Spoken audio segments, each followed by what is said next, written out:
예, 할렐루야, 반갑습니다. 바벨론의 심판 예언이라는 제목으로 하나님의 말씀 함께 나누겠습니다. 오늘은 이사야 12장부터 살펴보겠습니다. 이사야 12장은 회복의 날에 부를 남은 자들의 감사 찬양입니다. 회복의 날에 부를 남은 자들의 감사 찬양. 하나님의 놀라운 은혜로 구원받은 자들이 부르는 감사 찬양입니다. 그래서 이 12장은 천년왕국 때 구원받은 백성들이 부를 노래가 아닌가라고 추정을 합니다.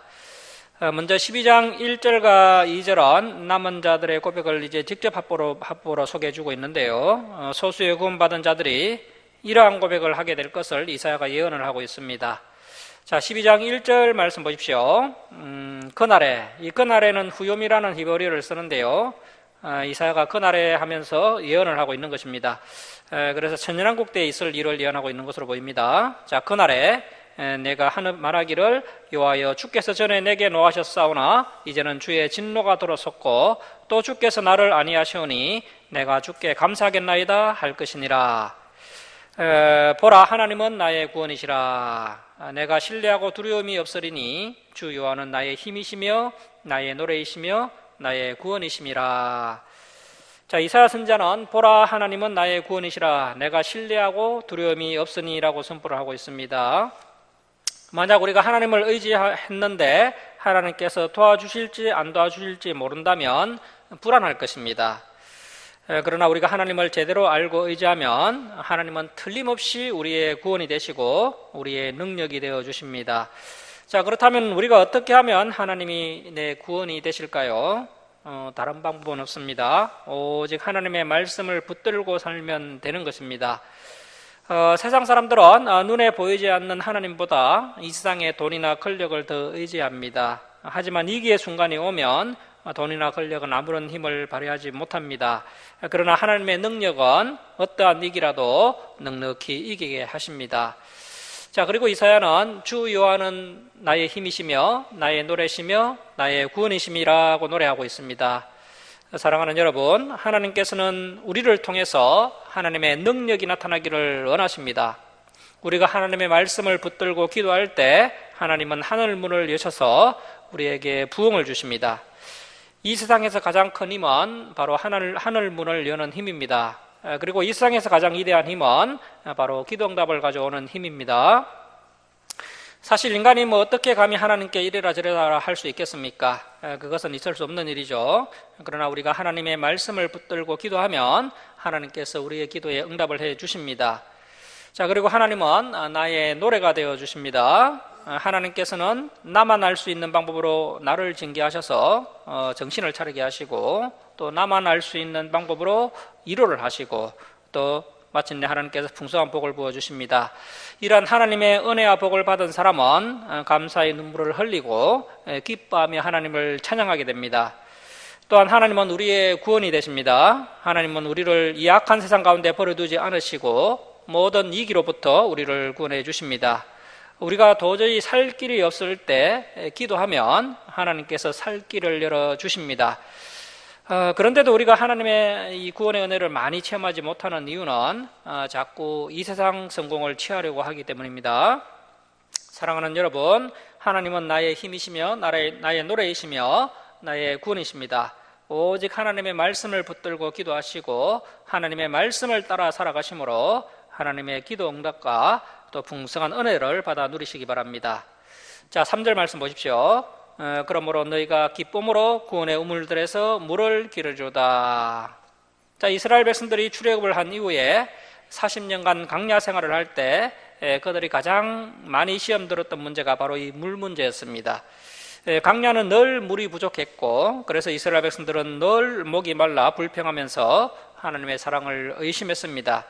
자, 그런데 놀랍게도 이스라엘 백성들이 머문 곳마다 하나님께서 반석에서 물이 나오게 하셨습니다. 조금 전까지는 목이 말라 죽을 지경이었는데 그들의 눈앞에 구원의 샘물이 터지는 것을 보고 기쁨으로 우물로 달려가 물을 기러 왔습니다. 마찬가지로 예루살렘 성은 난공불락의 성이었지만 이것도 역시 물이 부족한 곳이었습니다. 그래서 히스기야는 바위를 뚫고 수로를 만들었습니다. 그러나 이러한 수로가 있든 없든 우리 하나님은 이스라엘 백성들에게 또 우리에게 구원의 우물이 되어 주십니다. 자, 여기서 우리가 알아야 할 것은 하나님께서 목이 말라 기진맥진하기 전에는 먼저 물을 주시지 않으셨다는 것입니다. 왜 하나님께서 그렇게 하셨느냐 하면 그러한 경험을 해야 우리가 목숨을 걸고 하나님을 의지하기 때문입니다. 우리가 기도할 때 바로 응답해 주시지 않으시고 우리가 인내하며 기다릴 수 있는 한계를 조금 더 넘겨서야 비로소 응답을 해 주십니다. 그 인내의 시간이 바로 우리의 믿음을 시험하는 시간입니다. 우리가 그 시험에 합격해야 구원의 노래를 부를 수가 있습니다. 자, 이제 4절에서 6절은 구원의 은혜를 경험한 백성들이 놀라우신 하나님을 찬양하며 전도하는 장면이 소개되고 있습니다. 자, 4절 말씀 보십시오. 그날에 너희가 또 말하기를 여호와께 감사하라. 그의 이름을 부르며 그의 행하심을 만국 중에 선포하며 그의 이름을 높다 하라. 여호와를 찬송할 것은 극히 아름다운 일을 하셨음이니 이를 온 땅에 알게 할지어다. 자, 여기서 깨달을 수 있는 것은 우리 하나님의 백성들은 결코 평범하게 살아서는 안 된다는 것입니다. 우리는 하나님의 구원의 은혜를 경험한 백성들이기 때문에 안 믿는 사람들에게 하나님을 나타내는 일을 하는 사람이 되어야 합니다. 우리가 하나님을 나타내면 하나님의 능력이 우리를 통해서 나타나게 됩니다. 자, 6절 말씀 우리 함께 읽겠습니다. 자, 시작. 시온의 주민아 소리 높여 부르라. 이스라엘의 거룩하신 이가 너희 중에서 크심이니라 할 것이니라. 자, 여러분, 우리가 이상을 두려워하지 않고 담대하게 하나님을 나타낼 때 우리를 통해 하나님의 놀라운 능력이 나타나게 될 것입니다. 열심히 전도하심으로 하나님의 놀라운 능력을 체험하시기 바랍니다. 자, 이제 13장에서 23장까지는 열국에 대한 심판 예언이 소개되고 있습니다. 이스라엘은 망하게 될 것이지만 그 망함은 순간적인 망함이고 반드시 하나님의 도우심으로 다시 회복이 되게 됩니다. 그런데 이제 13장부터 23장까지 나오게 될 이 이방 나라들, 이 열국들은 이스라엘과는 다르게 완전히 망하게 된다는 것입니다. 이스라엘 주변 10개국의 심판 예언에서 특별한 점이 있습니다. 현재 이사야 시대 때 가장 강대국이었던 아수르에 대한 예언은 아주 간략하게 언급이 되고 있습니다. 반면 이사야 시대에는 작은 소국에 불과했던 바벨론에 대한 예언이 가장 먼저 언급되고 있고 또 상당한 분량을 차지하고 있습니다. 그래서 이 바벨론이 이사야 시대 때는 좀 소국이었지만 이제 점점 강대해져서 아수르를 멸망시키고 강대하게 되는 거죠. 그래서 하나님께서 그만큼 이 바벨론의 멸망 그리고 바벨론의 역사를 통한 교훈을 매우 중요하게 생각하고 계시다는 것을 알 수가 있습니다. 이러한 심판 말씀을 살펴보면서 우리가 깨닫게 되는 것은 하나님만을 전적으로 의지하고 믿는 자들, 그래서 소수의 남은 자들만 구원받게 된다는 것입니다. 하나님을 믿지 않는 자들은 영원한 멸망을 받게 되는 것입니다. 우리가 이 10개국 심판의 말씀을 통해 확인할 수 있는 것은 이 10개국 심판 예언이 바로 이 나라들의 교만함 때문임을 알 수가 있습니다. 이렇게 교만은 큰 죄가 된다는 것이고 그 마음 중심에 있는 교만에서 모든 죄가 생겨나게 된다는 것을 알 수가 있습니다. 그래서 사탄의 대표적인 성품도 바로 교만이죠. 교만. 자, 그래서 이사야 14장에는 교만한 사탄의 기원에 대한 말씀이 나오고 있습니다. 교만한 바벨론이 마치 예전에 그 사탄처럼 이렇게 교만했는데 그래서 사탄이 하나님께 내어 쫓김을 받을 때의 모습과 같다. 이 교만한 바벨론이 사탄의 모습과 같다 하면서 이 바벨론을 사탄에 비교하는 장면이 나오고 있습니다. 그래서 은간녀면 바벨론이고 비유간녀면 사탄이 됩니다. 우리 먼저 이 말씀 한번 보도록 하겠습니다. 바로 넘겨서 이사야 14장 12절 말씀 한번 보십시오. 이사야 14장 12절 말씀 보시겠습니다. 자, 이사야 14장 12절입니다. 너 아침의 아들 계명성이요. 자, 이 계명성은 히브리어로 헬렐인데요. 헬렐의 뜻이 샛별입니다. 샛별. 새벽에 반짝반짝 빛나는 별 있지 않습니까? 새벽을 여는 샛별. 샛별이 새벽에 이렇게 얼마나 참 밝게 빛나고 있습니까? 그래서 이 샛별을 또 다른 말로 금성이라고 하기도 하죠. 금성이라고 하기도 하고 또 계명성이라고 하기도 하는데요. 그래서 이제 지금 이 비유관념으로 소개하고 있기 때문에 여기서 정말 샛별은 아니고요, 밝고 빛나는 어떤 존재입니다. 조금 더 의역을 하면 바로 사탄이 되는 것이죠, 사탄. 그런데 이것을 번역할 때 또 너 아침의 아들 사탄이요 이렇게 하면 안 되고요, 번역할 때는 그냥 그대로 이렇게 번역하는 것이 맞습니다. 자, 그래서 너 아침의 아들 계명성이여 어찌 그리 하늘에서 떨어졌으며 너 열국을 엎을 자여 어찌 그리 땅에 찍혔는고. 자, 사탄이 이렇게 비참하게 망하게 되었느냐 하면, 자 13절 말씀 보십시오.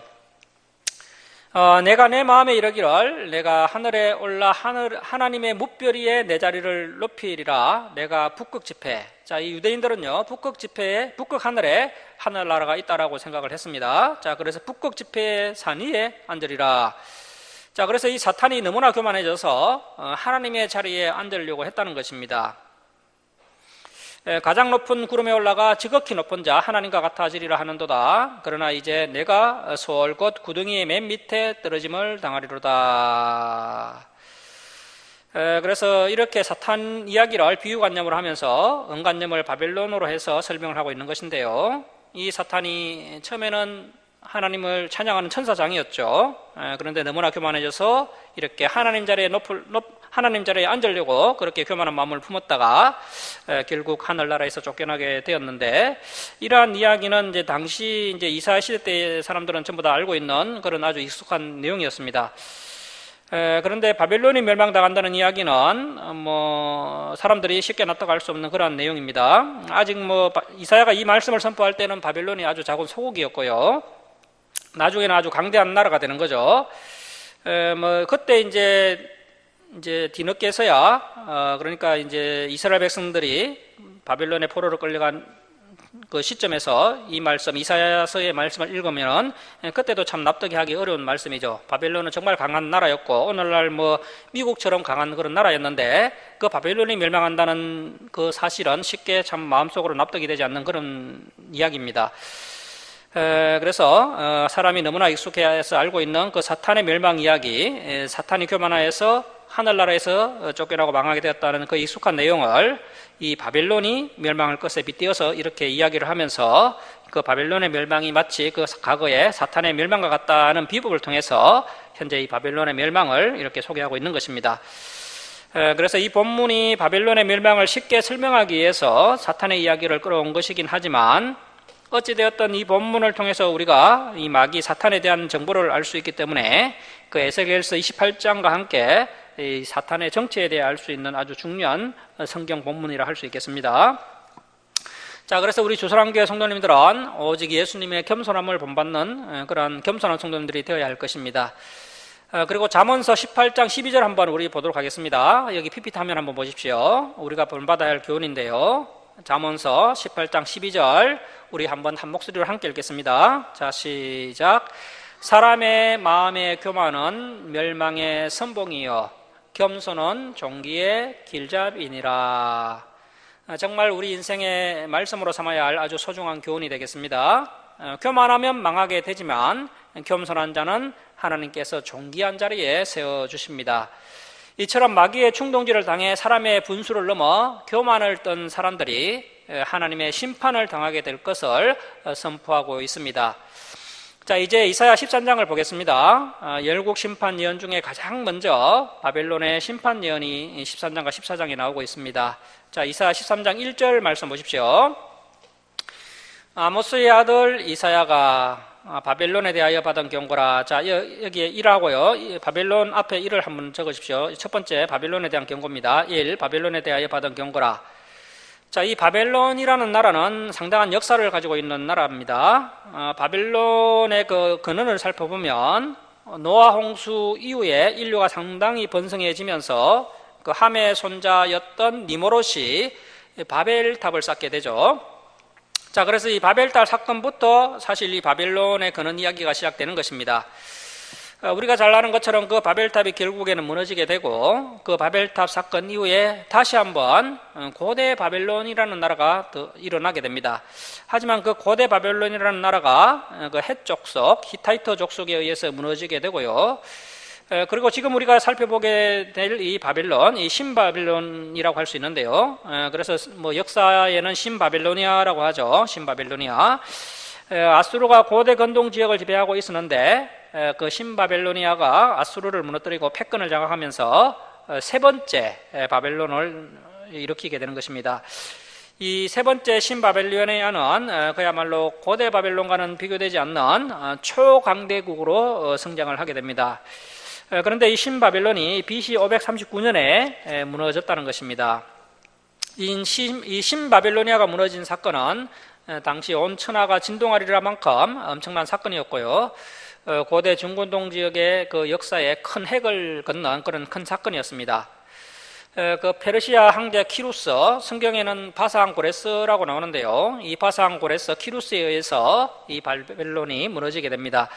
그래서 이사야가 이제 신바벨론이 무너지게 될 것이다, 이러한 예언을 하고 있습니다. 그래서 이것은 엄청난 예언입니다.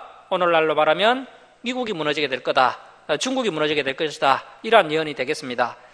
자, 13장 2절 말씀 보십시오. 너희는 민둥산 위에 기치를 세우고, 자, 민둥산에 깃발을 세우라는 것은 멀리서도 그 깃발을 볼 수 있게 해서 이번 바벨론을 심판하는 전쟁에 많은 군사를 모집하라는 의미입니다. 자, 민둥산에 기치를 세우고 소리를 높여 그들을 부르며 손을 흔들어 그들을 존귀한 자, 이 존귀한 자는 바벨론 왕입니다. 바벨론 왕의 문에 들어가게 하라. 그래서 2절은 때가 되면 하나님께서 소집한 군대가 바벨론을 향해 돌진해서 그 바벨론을 파멸시키는 역사가 있게 될 것을 예언하고 있는 말씀입니다. 자, 3절 말씀 보십시오. 내가 거룩하게 구별한 자들에게 명령하고 나의 이음을 기뻐하는 용사들을 불러 나의 노여움을 전하게 하였느니라. 산에서 무리의 소리가 나며 많은 백성의 소리 같으니 곧 열국 민족이 함께 모여 떠드는 소리라. 만군의 여호와께서 싸움을 위하여 군대를 검열하심이로다. 무리가 먼 나라에서 하늘 끝에서 왔으며 곧 여호와와 그의 진노의 병기라. 온 땅을 멸하려 함이로다. 자, 그래서 바벨론을 멸망시키기 위해 소집한 군대가 여호와의 진노의 병기다라고 소개하고 있습니다. 그래서 앞으로 인류는 예수님께서도 예언하셨던 것처럼 전쟁의 시대를 맞이하게 될 것인데요. 그 전쟁이라는 것이 바로 여호와의 진노의 병기라는 것입니다. 너무나도 타락을 했기 때문에 하나님께서 이제 전쟁을 일으키시는 거죠. 자, 이렇게 하나님께서 바벨론 정복을 위한 군대를 소집하시는 것을 예언하고 있습니다. 자, 6절 말씀 보십시오. 너희는 애곡할지어다. 여호와의 날이 가까웠으니 전능자에게서 멸망이 임할 것이미로다. 자, 여기서 이 전능자는 이스라엘 백성들이 가장 사랑하던 하나님의 이름이었습니다.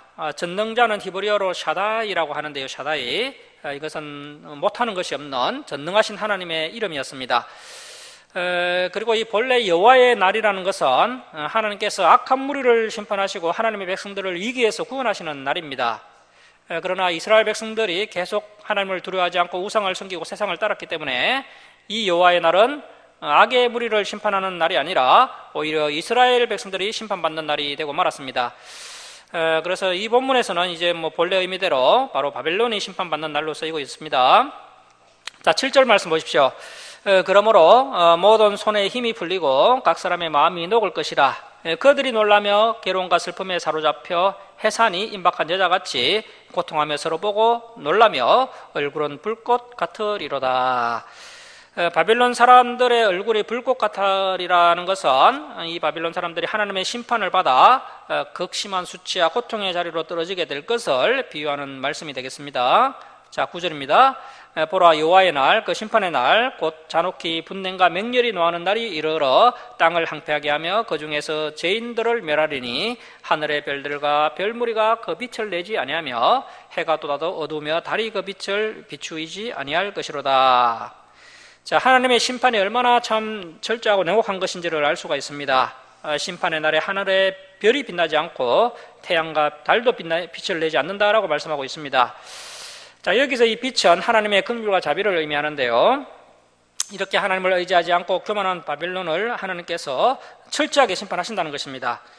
그러므로 우리 하나님의 백성들은 정말 겸손하게 하나님만을 의지해야 합니다. 저와 여러분이 하늘에는 여전히 별이 빛나고 또 매일 태양이 떠오르는 아침을 맞이하고 또 이렇게 주일이면 평화로이 교회에 나와서 예배를 드리는 그러한 일상을 살아가고 있는데요. 이것이 하나님의 크나큰 은혜임을 깨달으셔야 합니다. 악한 자들은 이러한 평화로운 일상을 살아갈 수 없게 됩니다. 자, 11절 말씀 보십시오. 내가 세상의 악과 악인의 죄를 벌하며 교만한 자의 오만을 끊으며 강포한 자의 거만을 낮출 것이며. 자, 하나님의 계획은 이 세상의 악한 자나 교만한 자는 언젠가는 심판을 하신다는 것입니다. 그런데 하나님의 백성이 이 세상의 오만한 자나 강포한 자를 부러하여 그들을 닮아간다면 그 하나님은 그 타락한 하나님의 백성들을 먼저 심판하실 것입니다. 남유다 백성들이 진정으로 하나님 앞에 겸손했다면 이 바벨론에게 멸망을 당하지 않았을 것입니다.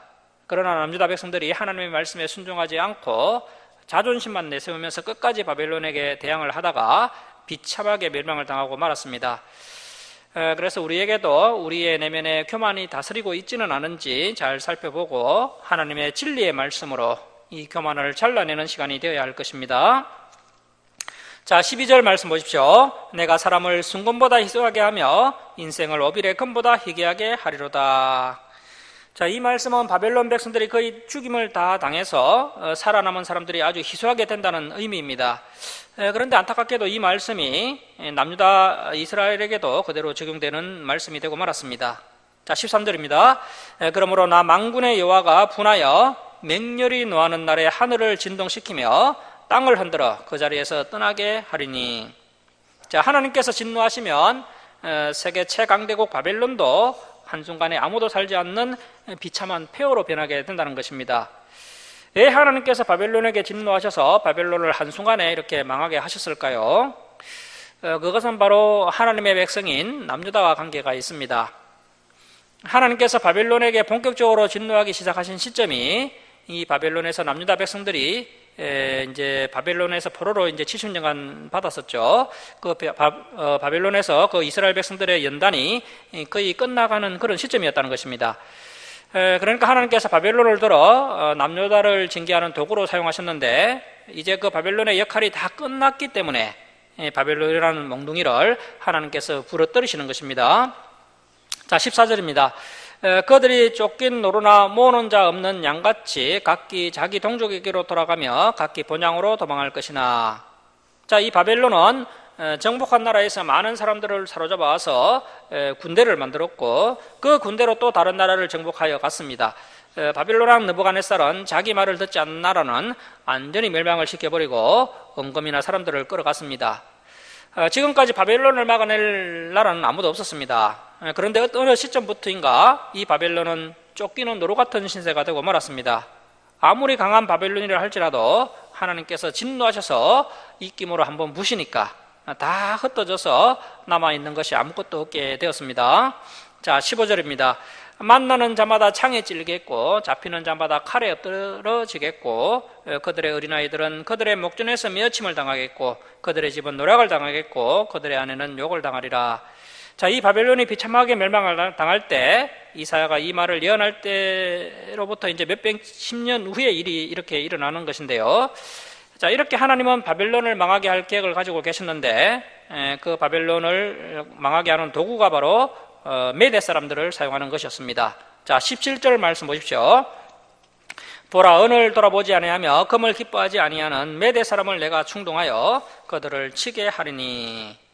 자, 이 메대 사람은 페르시아 왕국을 이루었던 페르시아 초대 황제 키루스, 성경에서는 바사한 고레스라고 말씀하고 있죠. 이 페르시아 고레스를 통해서 이 바벨론을 심판하신다는 것입니다. 이 페르시아 초대 황제 고레스가 군대를 이끌고 이제 바벨론을 멸망시켰던 때가 남유다 백성들이 바벨론에 포로로 끌려온 지 70년이 되던 해였습니다. 다니엘서를 보면 바벨론에 멸망당하는 내용이 이제 기록되어 있는데요.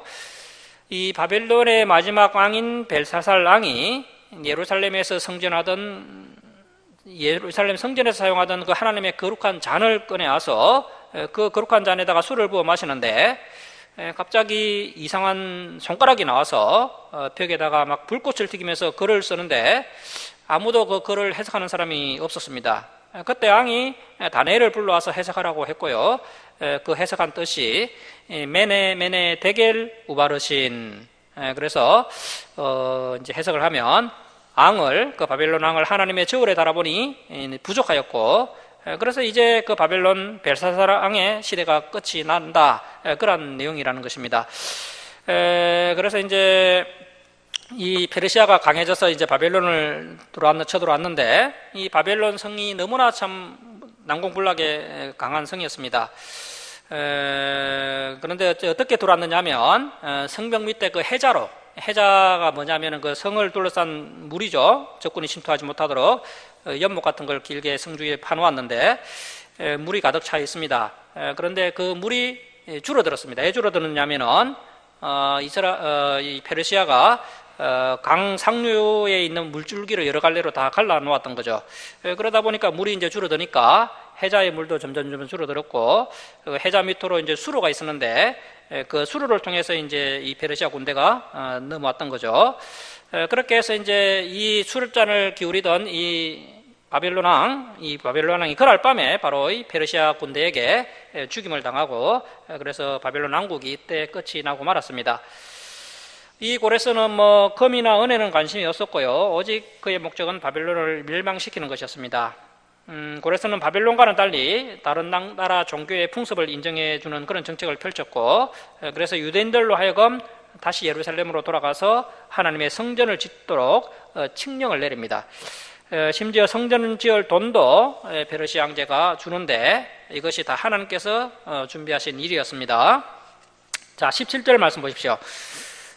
메대 사람이 할로 청년을 쏘아 죽이며 태의 열매를 긍휼히 여기지 아니하며 아이를 애석하게 보지 아니하리라.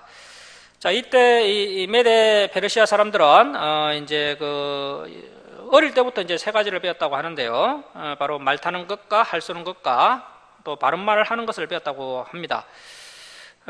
그런데 뭐 페르시아 군대가 뭐 그렇게 강하다고 해서요, 이렇게 한순간에 이렇게 바벨론이 망했다라고 생각되지만, 사실 뭐 이 모든 강대국들은 하나님께서 하나님의 백성들을 연단하기 위한 도구로 사용하기 위해서 일시적으로 이렇게 강하게 하셨을 뿐입니다. 그래서 이제 타락한 남유다 백성들이 바벨론에게 멸망당한 후에 이제 바벨론에서 이제 70년간 포로 생활을 하면서 그들이 이제 그동안 우상을 섬겼던 그런 죄를 철저하게 회개하게 되었고요. 그래서 이제 페르시아 그 고레스 칙령으로 인해서 다시 예루살렘으로 돌아와서 하나님의 성전을 복원하고 이스라엘을 다시 재건하게 됐던 것입니다. 자, 이렇게 이사야가 예언한 이 말씀이 역사 가운데 문자 그대로 다 성취가 되게 됩니다. 자, 19절 말씀 보십시오. 열국의 영광이요 갈대아 사람의 자랑하는 노래가 된 바벨론이 하나님께 멸망당한 소돔과 고모라 같이 되리니 그것에 거주할 자가 없겠고 거처할 사람이 대대에 없을 것이며 아라비아 사람도 거기에 장막을 치지 아니하며 목자들도 그곳에 그들의 양떼를 쉬게 하지 아니할 것이요 오직 들짐승이 거기에 엎드리고 부르짖는 짐승이 그들의 가옥에 가득하며 타조가 거기에서 깃들이며 들량이 거기에서 뛸 것이요. 자, 22절 우리 함께 읽겠습니다. 자, 시작.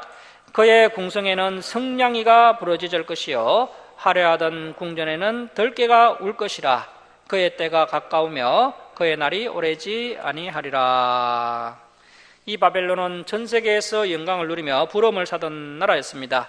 그렇게 잘 나가던 도시가 한순간에 소돔과 고모라같이 파괴되어서 들짐승이나 들깨들의 소굴이 되고 말았다는 것입니다. 우리나라가 IMF가 터졌을 때 전국적으로 뭐 부도가 난 공장이 참 많았습니다. 그리고 건설회사도 많이 부도가 났었습니다. 그래서 망한 공장 주변에는 뭐 도둑고양이들만 돌아다니고 아무도 사람이 없었죠. 그리고 무리하게 또 빌딩을 건축하다가 그 부도가 나서요, 흉물스러운 골조가 이리저리 이렇게 있는 그런 현장들이 많았습니다. 자, 이렇게 예나 지금이나 하나님 앞에서 교만한 자들은 심판을 받게 되는 것입니다. 하나님께서 오늘 우리를 향하여 이 말씀을 하시는 이유는 우리가 지금 어디를 향해 가고 있는지를 묻고 계신 것입니다. 우리 앞에 보이는 이 세상 영광은 결국 바벨론처럼 폐허가 되고 말 것입니다. 우리가 지금 열심히 수고하고 애쓴 모든 것이 바벨론에 충성한 것밖에 되지 않을 수가 있습니다. 그것을 안다면 우리는 인생을 더 영원하고 가치 있는 일에 투자를 해야 할 것입니다. 자, 말씀을 마치도록 하겠습니다. 사랑하는 성도 여러분, 바벨론의 영광은 풀의 꽃과 같이 허무한 것이었습니다. 오늘날 사람들은 영원한 것이 무엇인지 모르기 때문에 한평생 허무한 것을 따라다니다가 망하게 되고 말 것입니다.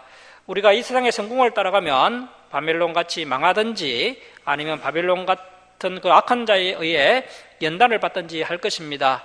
오늘 말씀을 가슴판에 잘 새기시고 하나님의 말씀으로 교만을 잘라내시고 더욱 겸손하여서 영원한 하나님의 나라를 위해 살아가는 우리 주사랑교회 성도님들이 다 되시길 주님의 이름으로 축원합니다. 자, 기도하겠습니다.